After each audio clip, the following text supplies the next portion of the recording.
Hey y'all, Bio here. I wanted to do a quick video before Modern Warfare 2 drops reviewing my Vanguard stats. If you've watched my intro video, then you know the main purpose of this channel is to see if I can improve my play with Call of Duty using Modern Warfare 2 as the primary title to do that with.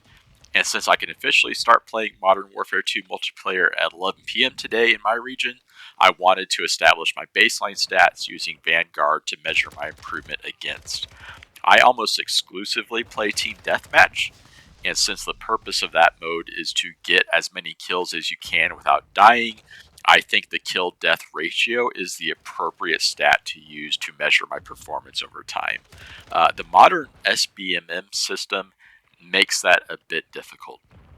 For those that aren't aware, SBMM stands for Skills-Based Matchmaking and is a staple of most online competitive games. The purpose is to place you in lobbies with other players of a similar skill level. This protects low-skilled players from getting destroyed by highly skilled players and provides highly skilled players with more challenging lobbies in an effort to keep everyone better engaged with the game. Changes to this system were introduced with Modern Warfare 2019 that resulted in a more extreme type of matchmaking.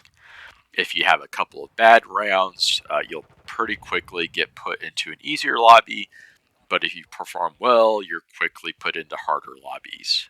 It seems as if it is taking your performance into account on a match-by-match basis instead of looking at your performance over time. The general thought is that the system is actively trying to keep you at about a 1 KD ratio. Because of this system, the KD ratio isn't what it once was, but there really isn't a better way to track performance over time, so we'll stick with this. But even with that being the case, a good player should be able to achieve a ratio well over 1 KD, and I'll use this to gauge my improvement over time.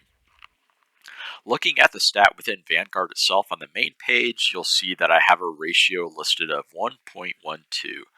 This is misleading because Vanguard uses the ED ratio, or elimination to death ratio, instead of a kill to death ratio.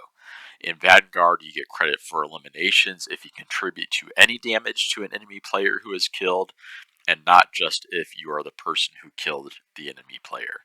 This results in an inflated ratio. To get the real KD ratio, we need to navigate over to game modes. Here you'll see the ratio is 1.03. I filtered this down to Team Deathmatch since that's the only mode I really like to play. I only ever play other modes when trying out new maps, and since I'm primarily focused on exploring the new maps and maybe playing the objective in those modes, my KD is usually below 1, so I don't really want to take that into consideration for my play, generally speaking. This number also doesn't take into account my recent platform change. I began Vanguard on PS4 with a 200 meg internet connection, and then earlier this year I switched to PC and upgraded my connection to 1 gig, and my performance pretty drastically improved with those changes. I was much more competitive than I was on the old gen hardware on a slower internet connection. But there isn't really a way for me to restrict the statistic to a specific time period to get a more accurate view of where I'm at now. So if how I feel I'm performing is correct, I may see a more significant jump in performance at the start of Modern Warfare than what is really there. But this is the number we have, so that's the number to beat as I work on improving my play during Modern Warfare 2. And with that, thanks for watching, and until next time, I'll see you in the game.